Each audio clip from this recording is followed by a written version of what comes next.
Hello, everybody. I'm Ken Coates from Macdonald-Laurier Institute.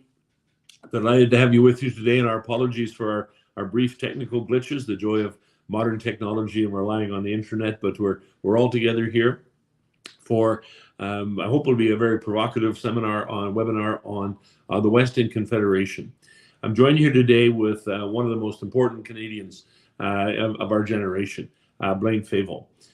Blaine is a really interesting sort of background. He's one of the most important business people, one of the most creative business people in Western Canada. He's president of the Indigenous Energy Accelerator. Wonderful and amazing background that includes a stint as a federal diplomat. He was a former chief of the Poundmaker Cree Nation in the province of Saskatchewan, Grand Chief of the Federation of Sovereign Indigenous Nations. You look at Blaine's resume, and you actually can see the transformation of Western Canada sort of unfolding in front of your eyes. He's quite a remarkable individual. He was involved with setting up the Saskatchewan Indian Gaming Authority, the First Nations Bank, a whole series of major business operations. Currently, very heavily involved in business innovation generally in Western Canada, but an astute observer of Western Canadian politics and Western Canadian affairs. So, Blaine, thank you very, very much for being with us today. I really appreciate it. Thank you, Ken. So the reason we gathered here today is to talk about the Western Confederation. And Blaine, you're not quite as old as I am, but this is a topic that's been around our whole lives. In fact, you can go way back into the early part of the 20th century and the rise of a whole bunch of protest movements, the United Farmers of Alberta, for example, and the social credit and Ralph Klein and all these kinds. There's nothing, in one sense, nothing new about it, but I'm not so sure. It seems to me that right now there's an enormous amount of frustration in Western Canada with Canada as a whole. Saskatchewan is emerging as the new conservative, small c conservative center in the country. Alberta seems to be in sort of full-throated retreat from Confederation. They seem to be borrowing the Quebec model of isolation and self-interest. Manitoba, interestingly, after the remarkable election of Webb Canoe as the NDP premier, seems to be the new Saskatchewan, becoming the place where sort of social democracy might thrive and sort of more program creativity might exist. So just to start, and put you on the spot right off the bat, how angry is Western Canada with Confederation right now? I don't know if they're so angry with Confederation or people are angry with Confederation. I think people are unhappy with the direction the country's going. I think that's fair to say, particularly when it comes to economic issues in the West. There's a huge amount of disappointment, betrayal, confusion. I think shock and like I maybe not be the best. I'm not Mr. Sunshine here because one time I spoke to a group of Indigenous people, young people, about the need for the oil and gas industry, and they gave me the finger until I explained to them that their telephones, their clothes, and the airplane ticket that they flew in, and 40% of the food they eat comes from energy, right? And I think there's got to be a big education piece of how important this part of the economy is to the country and to our daily life. So I think that's the shock for me. My business is we're working in the space of green energy and trying to make the industry be more, I think, just more kind to Mother Earth, right? Abuse our environment less, cause less harm. And so I think it's in that, we're working hard on renewable energy projects, and a lot of the stuff that Canadians think about energy, what the government's telling them, electrification, all of that is I hate to say it, and I don't want to call our federal ministers, liars, but it's just not true, right? The stuff is not there. It's aspirational, and I think it's a good aspiration to have, but there's no such thing as hydrogen production for commercial use. There's no such thing as hydrogen pipelines. That technology doesn't even exist. We're negotiating with General Electric to build a hydrogen cogen plant at a location in Western Canada to make emissions-free power, and their prototype isn't going to be even ready till 2028. Their first generation of commercial prototypes. So you've got this government telling you to go in this direction with energy and with power and with we're going to now turn green, and they're not telling mom and pop that their lives are going to become potentially unsustainable from the cost of power, because power isn't everything, right? Energy isn't everything. 40% of your food is energy. So anyways, I can go on for a bit, Ken, but would I say it's anger? I think people love Canada. Like people, even when I was Grand Chief and I was advocating for the interests of our people that many are in poverty, there was never a thought of like leaving Canada. I think people love the country, even like all people do. But I think it's just it's the regional, like I think what's made the country work and not work. It's never worked for Indian people, let's be real. But for Canadians generally, I think there's a balancing of interest from region to region, and that this government has turned its I think it's turned its back on the West, honestly, and and that's where the anger is coming from. That 30% of our gross domestic province as a country, as a country, comes from this industry, from basically 2.5 provinces like Alberta, BC, and Saskatchewan. So I think that's just people east of the Manitoba border, even east of the Saskatchewan border, they don't get it. Like they don't get it. So a very disturbing set of comments, Blaine, and I take from that your starting point is an interesting one, actually where you ended. The ending point was, hey, we love Canada.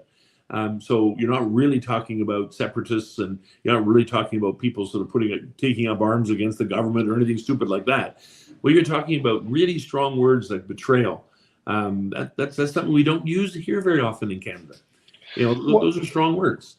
Well, I don't mean to I don't want to be disrespectful to anybody in public service because they give their lives to it, right? And I respect that. Be a chief or an RM or a mayor, like being in the public space, especially at a time of social media, is a disaster, right? These people get the heck kicked out of them all the time. But I think there should be a minimum of just telling people the truth, right?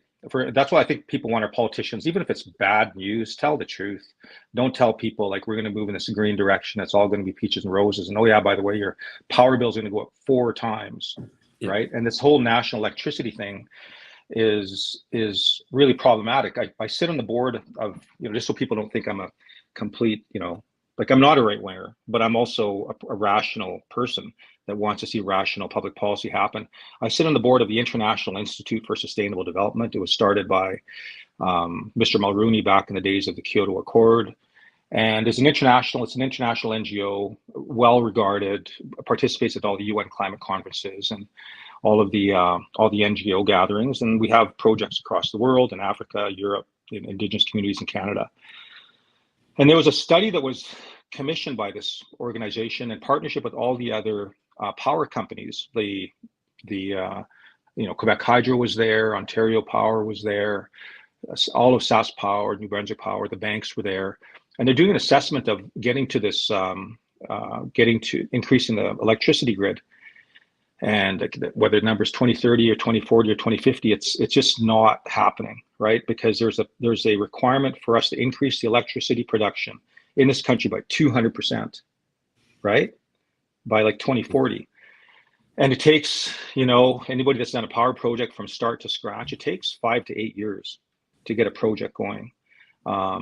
So you need that lead time. Depends on the project for sure. Some renewables and solars are a lot cheaper, but these complex power, small nuclear reactors, cogen, they take a long lead time. So they did a poll of all these power companies, this study of where they're at. And the only company that was increasing its power generation was Quebec Hydro by about 12%, right? I think New Brunswick Power was in the single digits. And Saskatchewan and Alberta actually have to decarbonize under this plan. So we actually take megawatts off the table. We'll have to take our cogen power plants off of the grid. I almost swore. Sorry. We'll have to take them off of the grid. And then these commercials about the lights going out, they're true. Like when it's 40 below and you're in my reserve in Saskatchewan and the wind's blowing for 2 weeks, and you say, I'm going to hope that my solar power works. It's snowy, not so great. I'm going to make my wind power work. Well, it doesn't work all the time. It's just, you give you power for a couple hours a day, then maybe some batteries life. And so it's a hell of a way to run. And people aren't getting it, that these regulations, the capacity isn't there to get us where we need to go. And I think I hate to be the purveyor of doom, but I'm actually trying to make a living building these power plants, and they're not hard. They're not easy to do. And this whole thing is wrought with, the political rhetoric is over here. So I'm used to politicians lying to Indians because they do that all the time. But man, they're just lying to all Canadians, and that's just the fact. It's disappointing. And people like the idea of a green in Quebec and Ontario. That's all good for them. They get some pretty big transfers of capital from the oil and gas industry that they hate so much, and I think that's driving the conversation. That's why. Back to your question, why are Western Canadians unhappy? Is because they contribute billions and billions to the national economy and transfer payments, to this pension that they've overpaid, that the West has overpaid. And so you can look at us as a hinterland, but for a large extent, the West has been subsidizing Canada. And if you want to pull that plug, you want us just to be farmers, we can be farmers, but my gosh, the rest of the world is not turning off of carbon. It's just silliness, and it's really disappointing. I was on the economic advisory team for Mr. Trudeau when he was in the opposition, and I pushed them, like, get Indian people owning pipelines, get Indian people owning the infrastructure, so that we have a alignment of interest and we're making the country more fair. And I could even mention pipelines or carbon. So there's a philosophical construct that's stuck, and it's very anti-oil and gas. So fair observations. Worrisome, to be honest, because again, strong words and strong perspectives on sort of why the West is so upset. But it seems to me, just test this out, that we tend to focus on government, and we'll come back to this in a little while, in government policy, because it's what MLI does the best, is the policy debates. But it seems to me that the big part of the issue, which you touched on, is that in fact people east of Saskatchewan don't spend a lot of time thinking about where their power comes from and how their cars get. This is not a political issue as much as a public awareness issue. And so you've got Alberta government running these ads across the country, basically saying, "Hey, the power is going to go out, and you guys are going to be in real trouble." How do you get through to the people of Canada generally about this imbalance? And I want to highlight something, Blaine, that is really important. If you look at a country like Norway, which has incredible credentials for environmental awareness, they have 80% of new car sales are electric vehicles and all this kind of stuff, and they're doing all these wonderful things. They're expanding their oil and gas extraction. They're encouraging it because that's how they're going to pay for the rest of it. That's how they're going to pay for the transition. And we're doing the opposite. We're closing down an energy source, but then where are we going to get the money to do the kinds of things you're talking about? Yeah, because it's I think the price tag is 800 billion at the moment and rising. Right? It'll get to $1 trillion before anybody gets off their butt and starts to build these things. So and who pays for that? It's always the consumer. It's not some magical corporation that says, all these people gave me money to do this, right? There's a role for the government to do it. I think the government just has to be honest with Canadians about what's really going on. And that I think, like, we all love our children, we all love our grandchildren. Everybody does, it's nobody. So it's not like these oil and gas guys are saying, like, I'm going to make as much money and burn up the planet for my grandkids. Everybody wants the universe to work better, right? So I don't think it's that. So there's this whole moral superiority of the East, or what do they call it? Virtue signaling. I think that's just silliness. That doesn't add to the equation. I think when it comes down to, mom and pop's got to make the decision that the kid can't play hockey because their gas is so much expensive, their power bill's gone up. And I was just in a meeting here, this morning, in fact, where in order to make some of these power projects go with a minimum price tag is like $150 a megawatt in the West. Right now they can buy it for 60. Right, and these are like today's numbers. Right, yep. These are like, this is current. I just walked out of the meeting with my engineers, and so it's a struggle. So the government is providing lots of subsidy to get these projects going. That's a good move, I think. But they should also, when it comes to my opinion on climate change, they should focus also on the real needed stuff. Like, they should be buying a bunch of water bombers. Like, why the hell the government isn't buying like 200 water bombers to help the people of northern Quebec and Saskatchewan and Alberta and BC. Like, I got caught up in the Kelowna wildfires this summer, and I was stranded there for 2 days. And I'm thinking, like, how come we don't have water bombers? Like, when the water bombers showed up, the fire went out.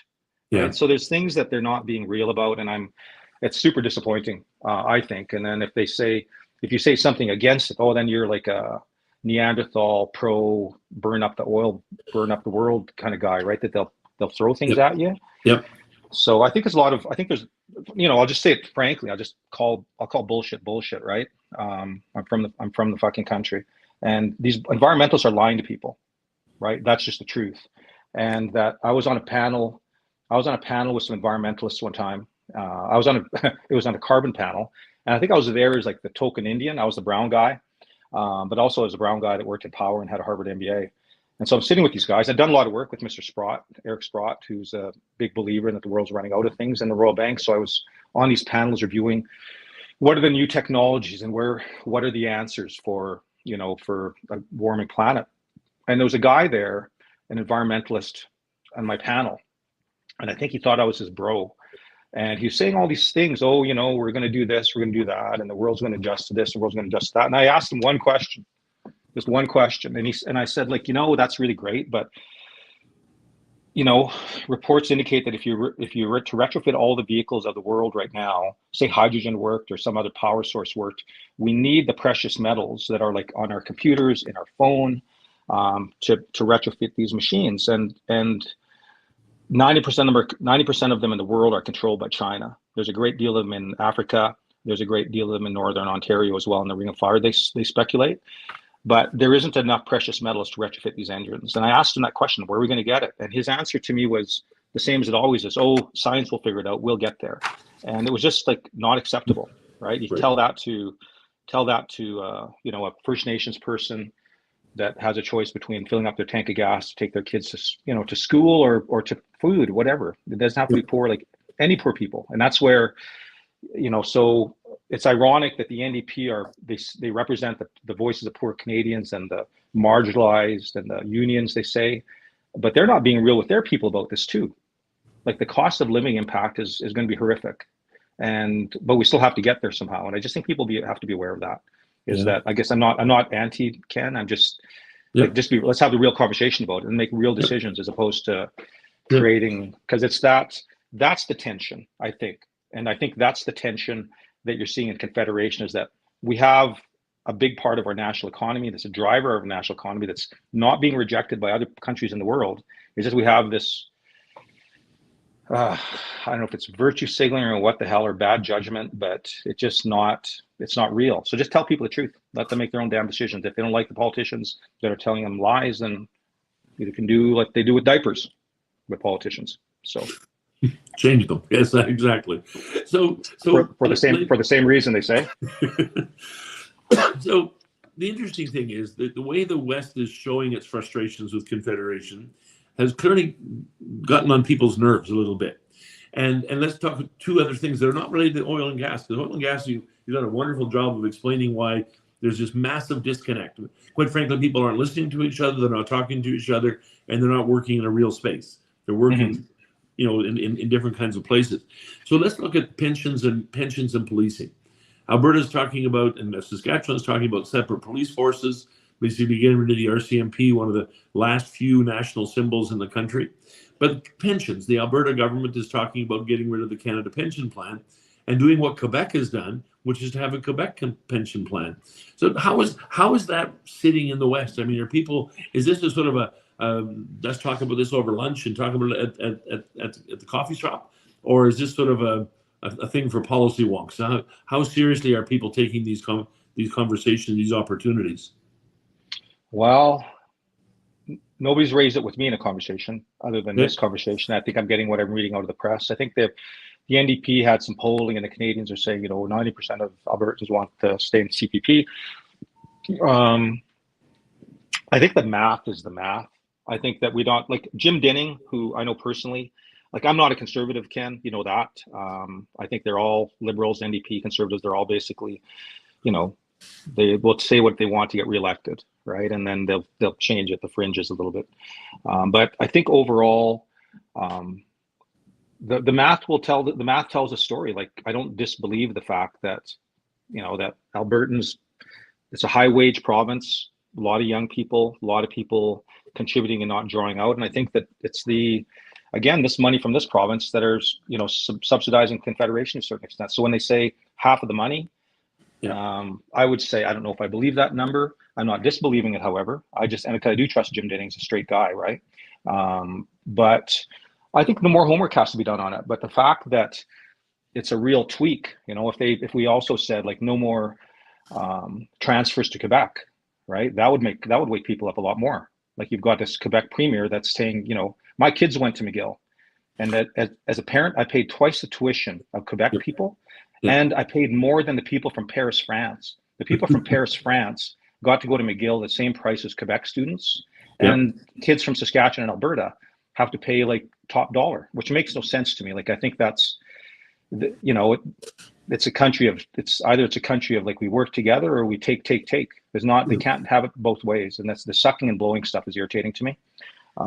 So that's what I think. I think that, and the you know, a federal politician isn't going to say, you know, the reason Pouliot isn't like he's religious, like he's spiritually and politically dogmatically tied to Danielle Smith and the movement out here, the right wingers. The reason he doesn't embrace it, he'll, you know, maybe in a quiet room, he'll embrace it or quietly say, yeah, you're right. But he doesn't want to piss off Ontario and Quebec, where all the votes are, right? So he still wants to be prime minister. If he says, yeah, Alberta, you've been screwed, take your money out, you know, we'll try and make the best we can with the rest of the country. Like, he's not saying that. No. If Alberta, Saskatchewan, and even BC separated, they'd be one of the richest countries in the world.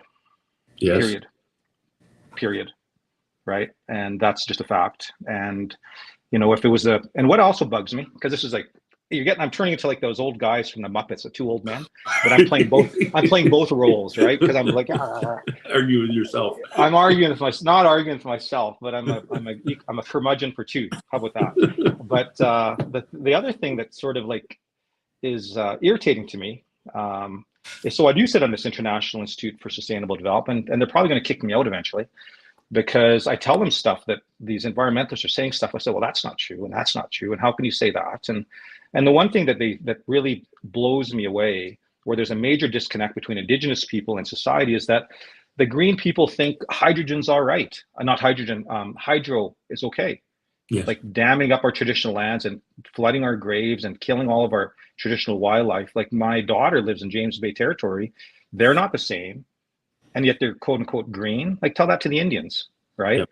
And and they put always hydro on that side. Like, that's just bullshit. You know, like just I spoke one time in New York City, of all places, to the Rockefeller family, and I'm not name dropping because they invited us down to a Harvard Business School initiative, and I got to talk about these things. And they were telling all of that. I remember like his name was David O'Brien. He's a grandson of David Rockefeller, John D. Rockefeller, and I hope they don't hear me because they might come beat me up. They're very powerful. But that said, he was telling me like, how come you guys don't get off of oil? How come you guys don't do this or make something? And I said, what the hell are we going to make? Like we have ranches and it's 40 below and we have oil under the ground. What are we supposed to make, right? And I said, you guys are the ones that are burning all the power here, keeping your lights on all the time in New York City, and you virtue signal, and it really bugs me. It bugs me. Like I was building a pipeline, and I spoke to the chief of Peter Ballantyne Reserve in northern Saskatchewan, and I told him, you know, when the environmentalists are going to show up, I'll tell you, they're going to come because they don't like these mega projects, and they're going to come. And they said, when your opposition chief starts booking hotel rooms and they have Kentucky Fried Chicken, they're feeding people to come protest against you, that means the environmental money has arrived, right? And they're now fighting you. And he says, I'm not scared of those environmentalists. The elders want to meet them. They want to talk to them because they want to give them shit about destroying the fur trap industry and bringing poverty to the north. So they don't got any friends. Like they're just another, I think I think they use Indian same as anybody else does it to get their purpose. Like all of these blockades and protests, you see them for pipelines. Like you don't see Indians there. These are a bunch of like grandmothers and white people dressed like Indians with bandanas and balaclavas. Like I know this, like my good friend was told that the environmentalists are paying $500 for a kid if he brought two of his friends down there to the protest. You know, like so all this so all this is just craziness. Well, it's for show in many ways, isn't it? And I think it is. It's interesting. I think if they're, so here's my point. Like when I was a chief and whenever I was a leader or the CEO, you know, I hated when people came to me with problem. I say like, okay, what's the solution? Like, what's a real solution? So I can make a decision as opposed to like just inundating me with the stuff. So what are the real solutions? The real solutions are, we've got to be honest with where we're at. And we have to actually understand as a country where we're at. Like these are the drivers. Like if you want us to quit burning oil, we'll shut off those damn dams in Quebec, right? And you'll give the land back to the Cree. That's an interesting idea. Well, it's true. It's the same thing, but it drives the economy. Like no no right-thinking politician would ever say that, because then the Quebec people say, "Oh my God," it's like they'd lose their nut. Well, it's interesting watching the Quebec has released some reports recently talking about the fact that independence is financially viable. And this was actually Canada's argument during the last two referendums in Quebec. The two referendums in Quebec was saying, well, if you break away, you're going to be poor. And which is not a good way to answer a nationalist movement. People are passionate about their country and their values and all that sort of stuff, right? But for English Canada, that's the best we could do. So now the evidence is the opposite. That in fact, if you did separate, you'd actually be a pretty prosperous Quebec, as long as you keep flooding Aboriginal lands and using their resources in sort of ways you've talked about. But I want to put this in a somewhat different context just to see how you react to this. I'm really glad you mentioned the business with university tuition in Quebec. It seems to me that what's happening is sort of a fraying or a disappearance, erosion, whatever you want to call it, of the compact that actually kept this country together. You could be in Quebec, and as long as you're an Albertan with a health card, you can go in and get all the medical care you need. And the bureaucrats behind the scenes will work it all out. They'll transfer the money sort of back and forth. That you could your kids could have gone to school in Dalhousie, and Dalhousie in Nova Scotia, they would have paid the same tuition as the kids from Nova Scotia. So you've been sort of, just not to pick on Quebec entirely, but it seems to me that we keep eroding all these little pieces of what made Canada work. So for a long time, you'll know this in Alberta, British Columbia put up a real fight against even extending the Trans Mountain Pipeline and the Coastal GasLink. And say, well, hold on a second. You're the one that happens to have the coastline. We've got the resources here. You're benefiting from our resources in many ways. Is the compact around Canada sort of eroding? And the flip side of that question, Blaine, is what's left of Canada? What's you said at the beginning that you like Canada. You see yourself as a Canadian, as a strong and passionate Indigenous person. But what's left if the compact disappears? I don't think the compact's disappearing. And I think that it's a lot of politicians dog whistling to a certain extent to their constituents. We're getting to a pre-election mode here. I think that, First Nations people are not going to let people take our traditional land and start a new country. We don't even trust the country we're in, and all of a sudden we're going to trust a bunch of right wingers that don't like Indians. Like, give me a break. That we're not lining up. There's nobody lining up for that parade. Nobody lining up for that parade, Ken. So, I think what's left is we have a strong country. Like, I think we should all be proud of this country, with its flaws. There's a lot of things not working, but we do a bunch of things right. Like, we are a tolerant society. We're getting more tolerant. We're getting more truthful about who we are as a country and the treatment of Indigenous people, especially residential schools. I think that helped open up people's eyes to say, yeah, maybe the Indians have been telling the truth all this time about how they've been treated. I think the LGBT community, the queer community, my daughter is a proud member of that community and a proud ally. I think that we have to just be a country where hate is just a bad deal. Like, you see the byproduct of hate. Like this guy in Maine shooting 16, 17 people for no good reason, having guns. So Canada's a good country, and that the politicians that we've got, particularly with this, it's sad, right? With this government, like they seem to turn their back on the West. It's on, and like even the First Nations person, I can say that they've been good to First Nations people. They've tried to be, and they've made a big of a difference when they did the country. But when it comes to running the economy, like making jobs happen, making us competitive in the world with the world, I think we've fallen and we're falling, and that's just the reality. I'm not being political, I'm just saying like the rest of the world's, it's like sports. The rest of the world is training, and we're almost like we're training for a different sport where, we don't want to be vigorous. We don't want to be robust. We don't have the creativity. We're killing industries, not building industries, which really sucks. So Blaine, you've always been a builder and a creator. And I must say, I've never, I think before, ever heard a conversation like this where Indigenous folks are as closely integrated into the conversation. Always we have a conversation about Western Canada, and you have a separate one about the Indigenous folks. You've done a brilliant job of bringing these two things together. And it's worth pointing out that one of the major reasons why the Quebec referendum was lost is actually the fact that the First Nations made it clear that if Quebec separated from Canada, that they would separate from Quebec. You guys just can't take our land and walk away with it, right? And I really, really admire and appreciate sort of that observation. So in this current environment, and not talking politically, because it's, politicians will come and go, and parties and governments will come and go. What do we have to do to actually reset this balance? For many years, this imbalance in the West, the Western Confederation has been, part of it. We used to complain about the CPR and the crow's nest pass rate. The crow rate. Exactly, I'm forgetting about that, right? I mean, how do we finally get a balance reset so that we, is it simple demographics? Alberta continues to be fast growing. And the only part of Canada growing faster is actually the city of Toronto and the city of Vancouver, right? Alberta is still growing very quickly. Is this one that over time the political balance will be set off in 50 or 60 years because Alberta will become larger and more politically powerful? Or is there something we can do as a nation to set this right?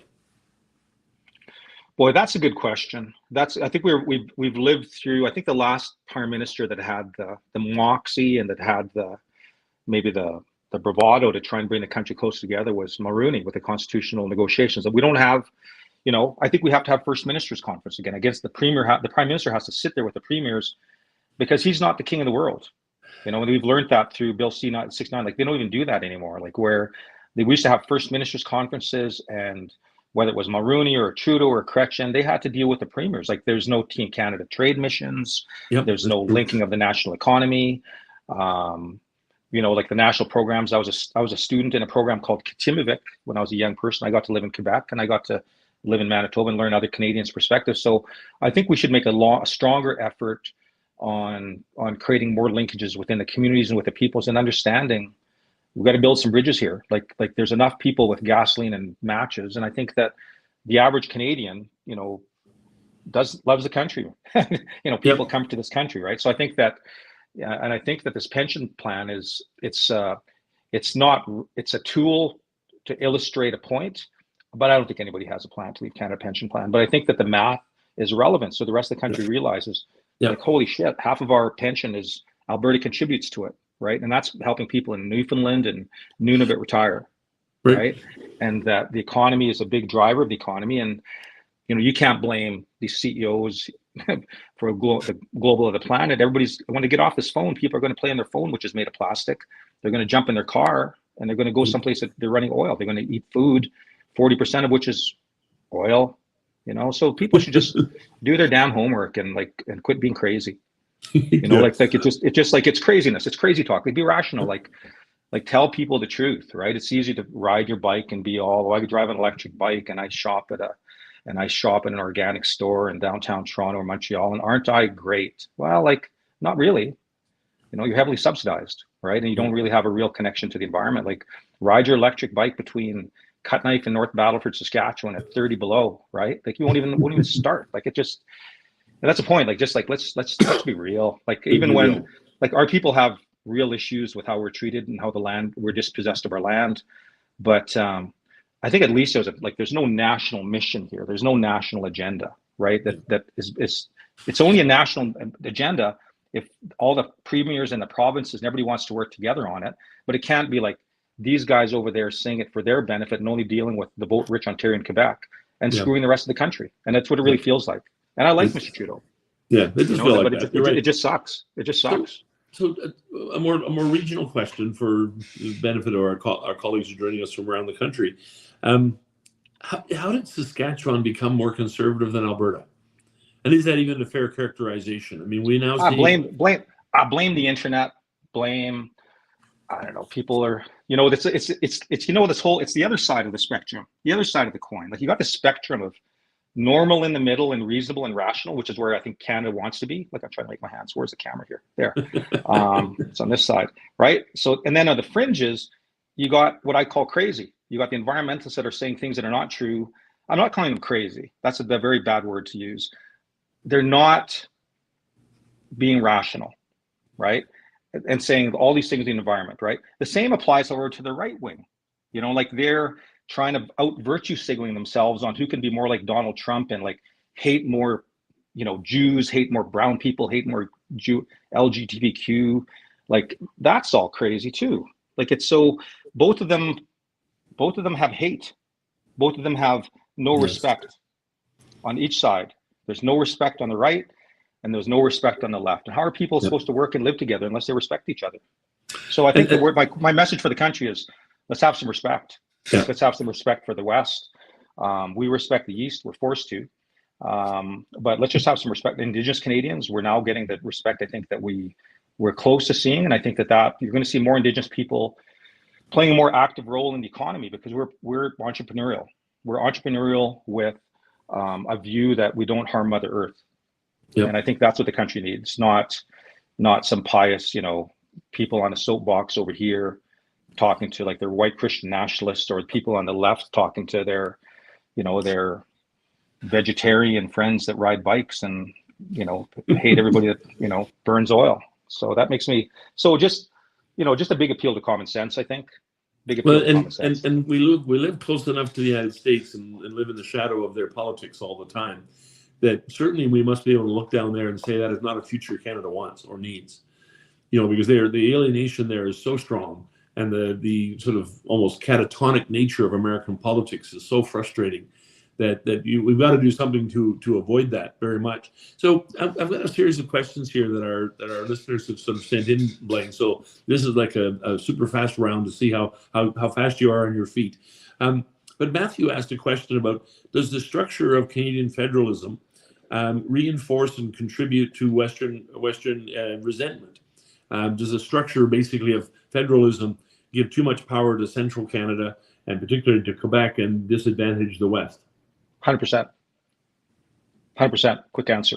When you look at a national government and there's one person west of Manitoba, right? That's like, how can it be national government? There's a lot of people that live in the West. Like, there's a big economy over here, and they have to be those voices are not, if they're not heard at the cabinet table, they're not heard, right? And the voices that are heard around the cabinet table capture their interests of their constituents, because they want to deliver product to them and get reelected.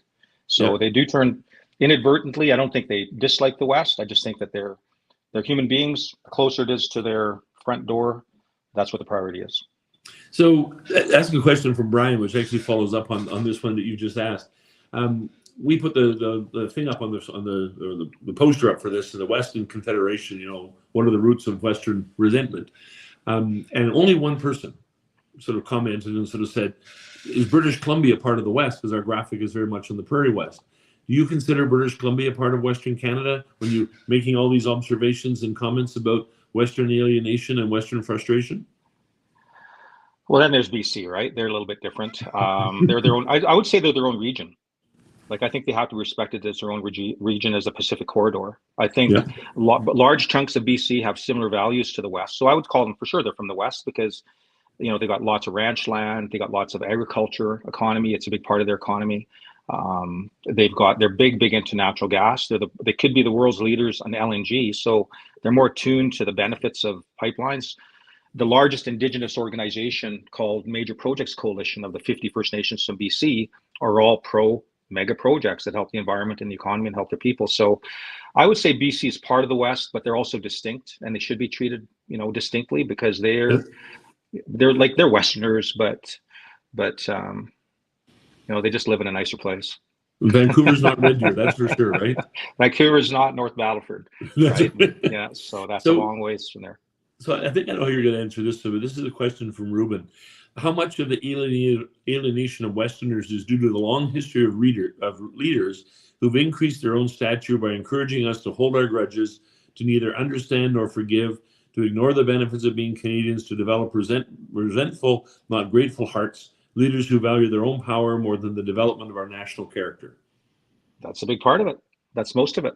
If you just, I think people, I think it just, like, are honest, right? Like, I like Wab Canoe because he's being honest, right? Like he said, he fell and he picked up. He's got a real good story, but at least he's trying to tell the truth and go in the direction of the truth. But yeah, like some of the stuff, like I'll tell you, like I don't want to crap on any particular politician, because I think I've besmeared them all equally.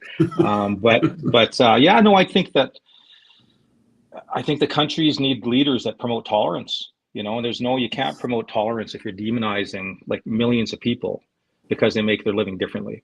Yes. And that's what's happening. Yeah, I think many would agree. So I want to just go back to Webb Canoe for a minute. You brought him up, and we sort of, when we talk about the West, we end up talking more about Saskatchewan and Alberta, particularly Alberta, Right. sort of the leader of it. Manitoba's always never been quite clear in my mind whether it's a central Canadian province or a Western Canadian province. But Webb Canoe's a very interesting political force, kind of unexpected. A very brave person. I think we probably both agree on that. Yeah. He also, if I might say, Blaine, I want to test this with you. I think he is perhaps one of the most honest politicians we've had in a long time, and I take heart from the fact that the people, the opposition, or the government that ran against Webb Canoe in this last election, tried to demonize him, and tried to sort of attack him for his honesty. So, what hope do you have for Webb Canoe, and what does he represent for Western Canada? I think he's a transformative figure. I think that I don't want to, make him be, I don't want to render false praise, right? Because I don't really know him that well. But from what I've seen, his heart is with his people, and it starts with, I think, poor Indian people, and then people that are disadvantaged and people that are suffering. So I think he's got compassion. I think he's got an understanding of what it means to be, what it means to be brown, what it means to be followed through a grocery store, what it means to be pulled over by a cop for no reason, right? He knows that stuff. So I think that he's a good voice for tolerance, I believe. And I think that the voices of tolerance are going to come from people that are not the typical, right? They're not, born with a silver spoon in their mouth and go into politics. So I think he's a good man. I wish him well. And I wish the people of Manitoba well. I hope he makes and I hope he's brilliant. I hope he's brilliant. I hope he builds their economy. I really hope he tries to build an LNG plant in Churchill, because that's transformative for Manitoba. It's an all in Manitoba project, and would make them be part of the, making whatever they can do with hydrogen, but they sure aren't going to build a hydrogen pipeline over there. It's got to be natural gas. But he's got a chance to make a big difference in this province. I know that my biggest hope for him is that our people are kind to him, which I think they will be. Like you can't change colonialism in overnight or with one term of a premier, and some things are never going to change, right? So I just think he's an important person in the history of this country. We'll be reading about Webb Canoe in 100 years. People forget about you and I. They'll be still reading about this guy. Yeah. If there's a Canada,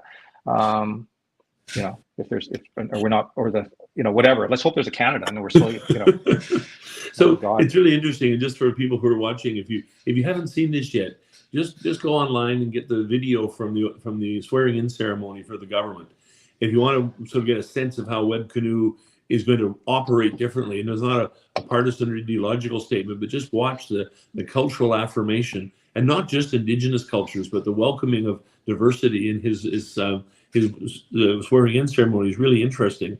I think, can I just say one thing? Yeah, I think that what Canadians pride themselves on are like, we're a nice country, right? Like we're fair, we're decent, right? And I think that the recent extremism, I think, is driven by social media, because all the algorithms of your phone are people should do research on that, right? But all the algorithms on your phone are designed to create more provocation and give voices to the more extreme, because they're measured on likes and follow up, and there's not a lot of happy faces saying "Have a nice day, I respect you." They're not winning the algorithm fight, right? Maybe they should redesign the algorithms to do so. But so I think that he represents the values of tolerance and understanding and respect that our Indigenous people welcome settlers with, right? Is that we welcome settlers, we made agreements with them, and we're to live in tolerance and respect, mutual coexistence. And I think that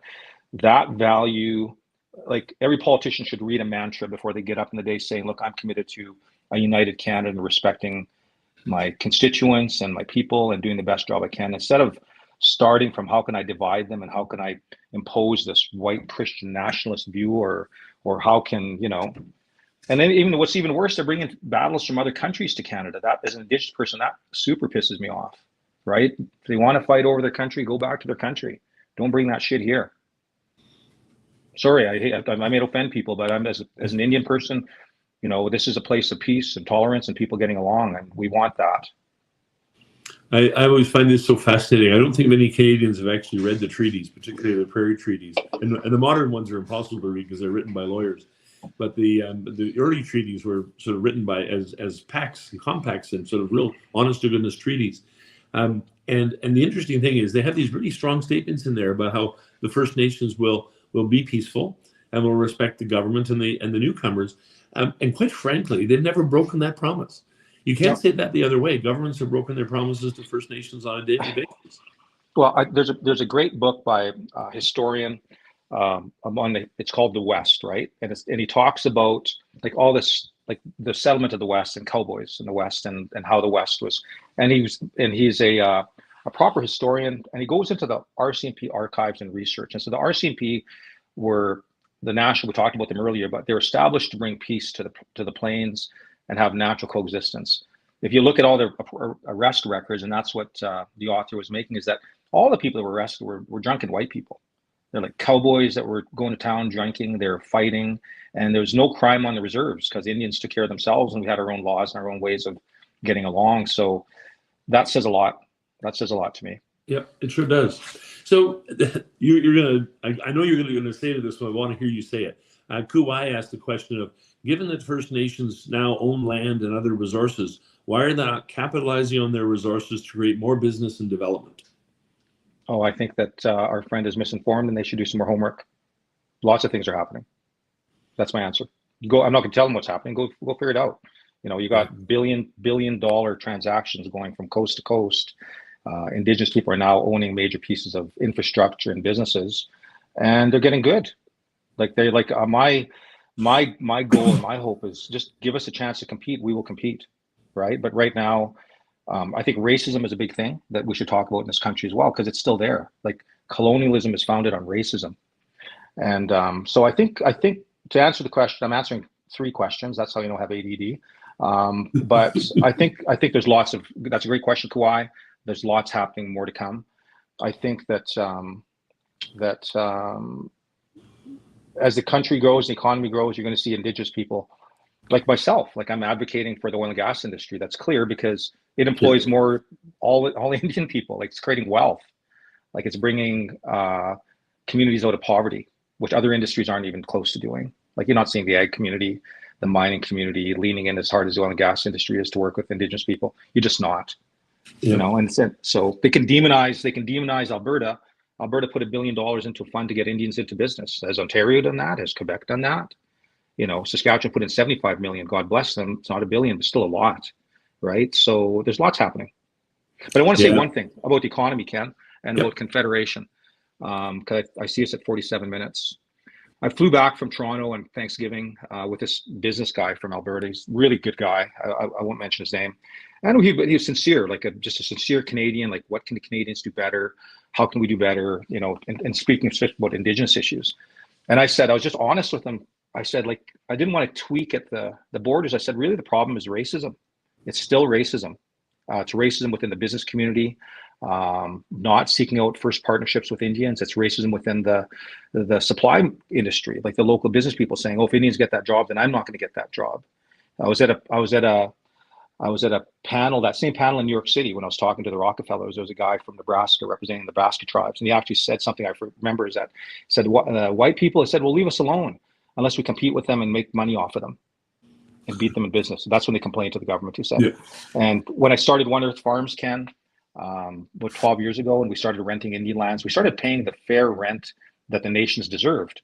And I remember that First Nation was Fishing Lake, some of the best ag lands in Alberta, in Saskatchewan, black soil that goes inches and inches. So the most productive land you can find in the planet.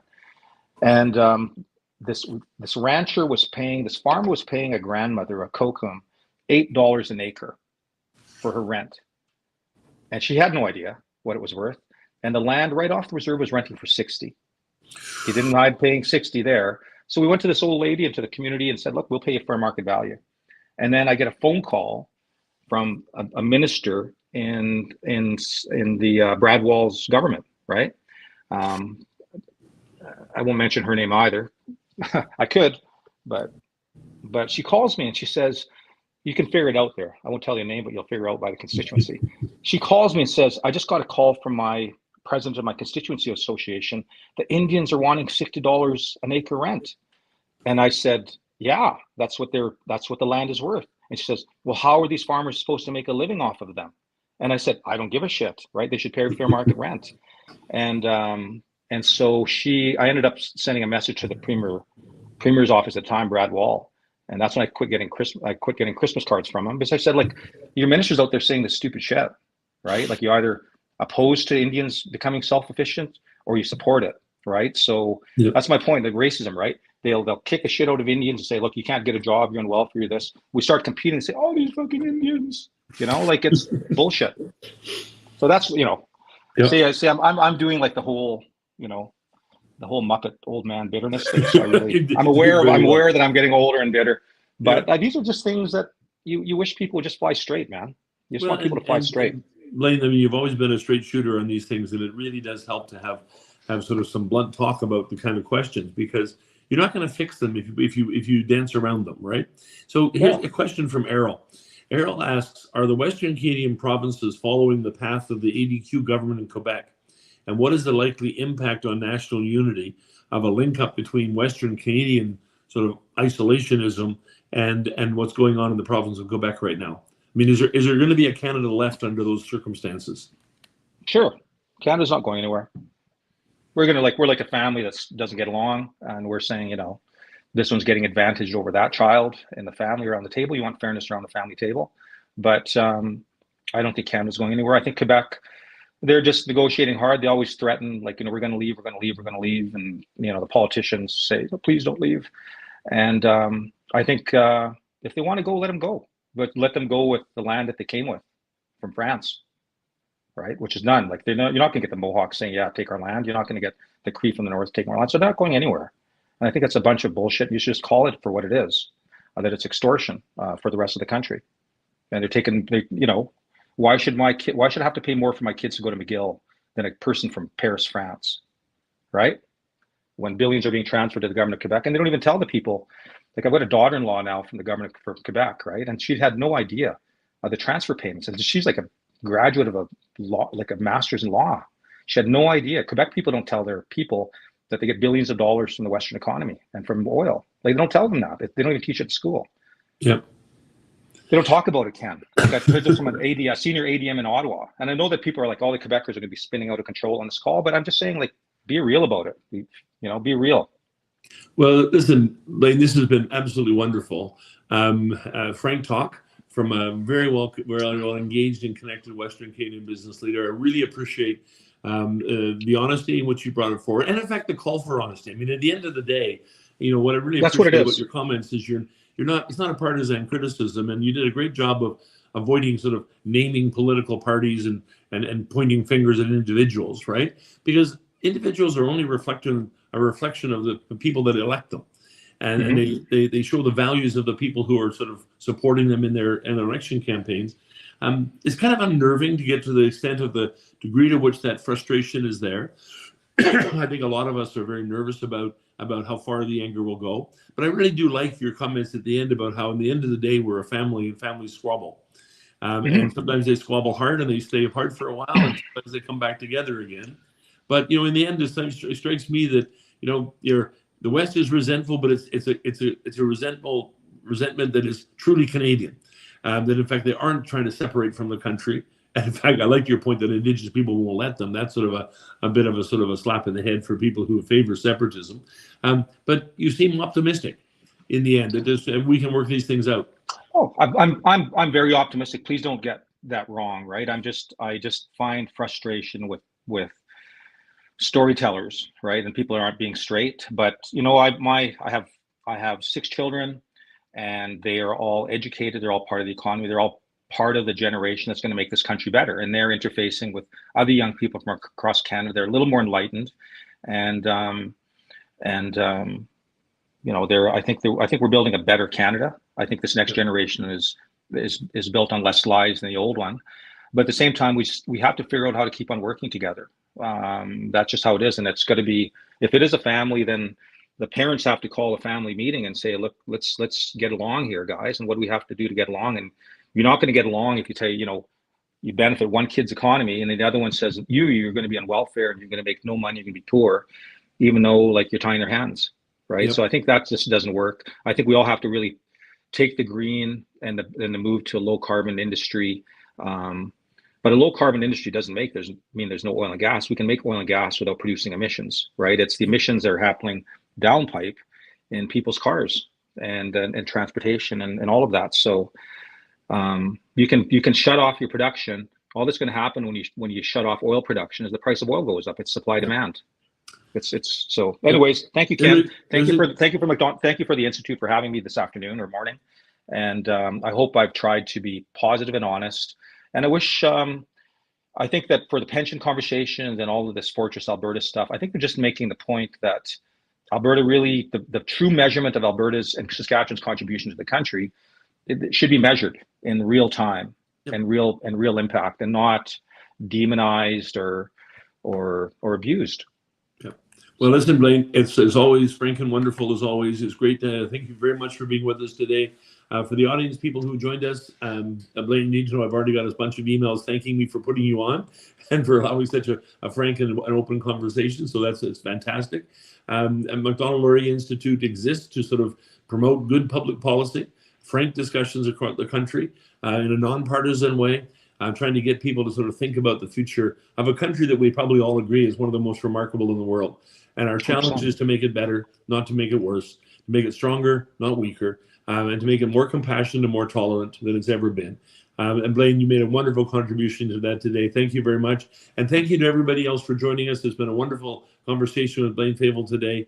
We look forward to hosting you again on some Macdonald-Laurier Institute seminars and webinars. Thank you, everybody. Thanks so much. The good thing about this time is that I can't see people giving me the finger from the audience like the other time I was in person. So there's something to be said for this. Thanks so much. Cheers. Thank you. And if I've offended anybody, I'm sorry. I didn't mean to. Cheers. Thanks.